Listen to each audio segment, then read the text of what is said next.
Alors, docteur Éric Charles, je crois que vous vouliez commencer par une citation. Oui, alors cette citation, elle m'est venue parce que je cherchais désespérément. Je me suis dit, bon, éternel retardataire, on va aller regarder. Je pense que ça concerne principalement les femmes et pas les hommes. Oh, ces idées reçues, je rêve. Impossible de trouver. Vous voyez, impossible de trouver quoi que ce soit, une statistique allant dans ce sens-là. Eh bien, très bien. Donc j'ai repris Sacha Guitry, que je vais citer. Si elle est en retard, c'est qu'elle viendra. Donc rassurez-vous, messieurs. Bon, si c'est Sacha qui le dit, ça va, ça passe. Oui, c'est pas moi, je me permettrai pas. Alors on va parler de tout ça, mais d'abord on va regarder cette vidéo ensemble et puis on en reparle juste après. Bon, et ça fait 20 minutes que je t'attends. T'en es où? J'arrive, j'ai juste un petit contretemps. Si, contre toute attente, 9 Français sur 10 arrivent à l'heure au travail, le retardataire chronique se débrouille toujours pour vous faire attendre. Alors, est-ce de la pathologie lourde, du sadisme ou une insoutenable décontraction? Une étude américaine a montré qu'il existait 2 catégories d'individus. A, les organisés, les compétitifs, et B, les décontractés, les rêveurs. Pour la catégorie A, 1 minute vaut 58 secondes. Et pour la catégorie B, 1 minute vaut 77 secondes. Et oui, le retardataire est un grand optimiste. Sa notion du temps est extensible. Il est convaincu qu'il peut faire 3 choses à la fois alors qu'une seule chose est jouable. Eh bien, figurez-vous que les scientifiques affirment que la catégorie B, le retardataire, jouit d'une meilleure santé mentale en raison de sa faculté à se concentrer sur le présent au lieu de s'inquiéter pour le futur. Agaçant, hein? Mais pour les psys, le retardataire est aussi un narcissique qui impose son tempo, son désir et sa toute-puissance. Une sorte de passif agressif qui souffre aussi d'absence de confiance en soi, d'immaturité et d'une incapacité à être dans la réalité.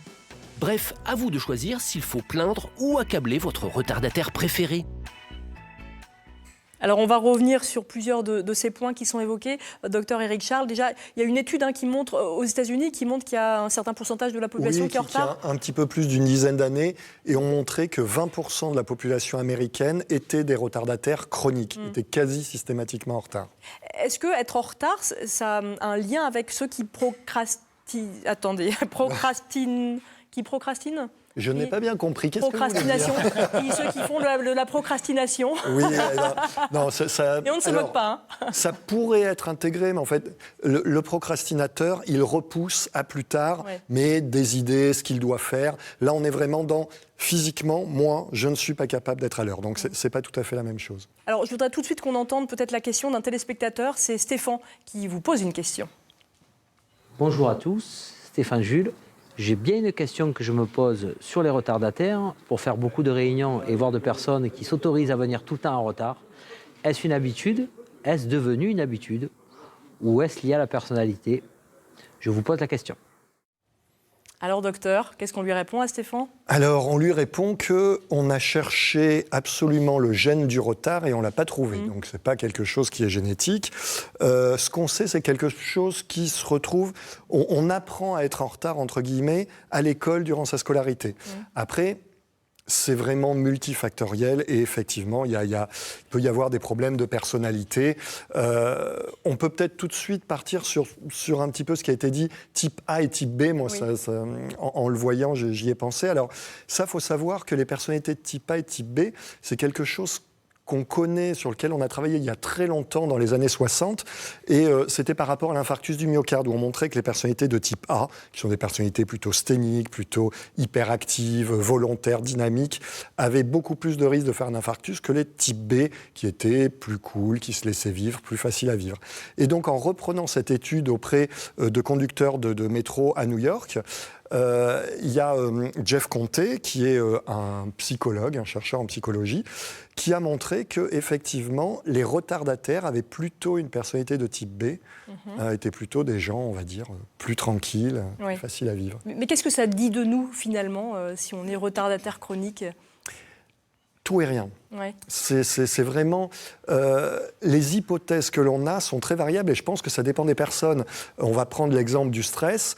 Pour certains, on va dire, ah ben voilà, si je suis en retard, c'est que je suis quelqu'un qui n'est pas stressé, parce que si j'étais vraiment quelqu'un de stressé, je serais à l'heure et je ferais attention à être à l'heure et à jamais arriver en retard. Oui, c'est une possibilité, mais on a vu que certaines personnes, au contraire, quand le niveau de stress est dépassé ou est trop important, vont repousser les relations sociales et vont avoir tendance à éviter, et donc du coup à repousser cette arrivée. Est-ce qu'on parle de gens qui sont peut-être un peu narcissiques aussi, ceux qui sont en retard? C'est que finalement, voilà, ça peut être un trait de caractère de ceux qui sont continuellement en retard? C'est un peu l'idée qu'on a, c'est-à-dire que voilà, moi j'attends quelqu'un, il n'est jamais capable d'être à l'heure à mes rendez-vous, je me dis, il ne s'intéresse pas beaucoup à moi. Effectivement, on va penser que c'est des personnes qui sont centrées sur eux-mêmes, qui manquent d'empathie, parce que, imaginons que si on a d'empathie, on va penser à la personne qui nous attend, qui est toute seule en nous attendant, et pas penser uniquement à soi. Et donc ça, je pense que c'est le cas pour un certain nombre, mais pour d'autres, c'est presque l'opposé. Et on a retrouvé qu'il y avait des gens qui manquaient d'estime en eux-mêmes, qui avaient tendance à être en retard parce qu'ils vont être sans arrêt en train de se dire « Ah oui, mais est-ce que je suis bien habillé? Est-ce que je suis bien maquillé? Est-ce que tout va bien? Et puis, comment ils vont me trouver? Et puis oui, mais si j'arrive à l'heure et que personne n'est arrivé, je vais me retrouver tout seul. » Vous voyez, ça peut même aller jusqu'à de la phobie sociale, qui est une souffrance psychique dans laquelle on a un rapport à l'autre qui est douloureux. En tout cas, c'est effectivement, comme le disait Stéphane, on l'a compris dans sa question, ça peut être agaçant pour ceux qui attendent, qui eux sont à l'heure et qui subissent le retard des autres. Ah oui, ça peut être. Il y a des conséquences. C'est-à-dire être en retard, ça a plein de conséquences négatives. On peut avoir des gens qui sont, je ne sais pas, si vous loupez un train, votre avion, vous allez devoir payer un autre, ou vous allez décaler, rater un rendez-vous. Si vous êtes en retard au travail, ça va être plus difficile de grimper dans la hiérarchie de votre travail. Vous risquez même de vous faire licencier à force. Et puis, dans votre vie privée, peut-être que certains couples se sont rompus à cause de ça. Est-ce qu'il y en a qui sont en retard, qui font exprès d'être en retard? Est-ce que ça peut être une posture aussi chez certains? Oui, ça peut être une posture, ça peut être une recherche, un moyen peut-être d'exister, de se montrer, voilà, je suis en retard, un moyen d'exister ou un anticonformisme. Voilà, c'est la société nous impose les montres, etc. Moi, je montre que j'arrive en retard. Et ça peut même être des fois complètement inconscient, la personne ne s'en rend absolument pas compte. D'ailleurs, ça dépend aussi, c'est très subjectif, mais à partir de combien de temps on est en retard, on estime être en retard? Alors ça, c'est une excellente question. Ça dépend de chacun. C'est vraiment... si on revient à les personnalités type A et type B, oui. C'était drôle parce que dans cette étude, on avait montré combien pour eux, dans leur tête, combien représentait une minute. Ceux qui étaient du type A, qui étaient toujours à l'heure, pour eux, une minute, c'était 57 secondes. Alors que le type B, c'était 77 secondes.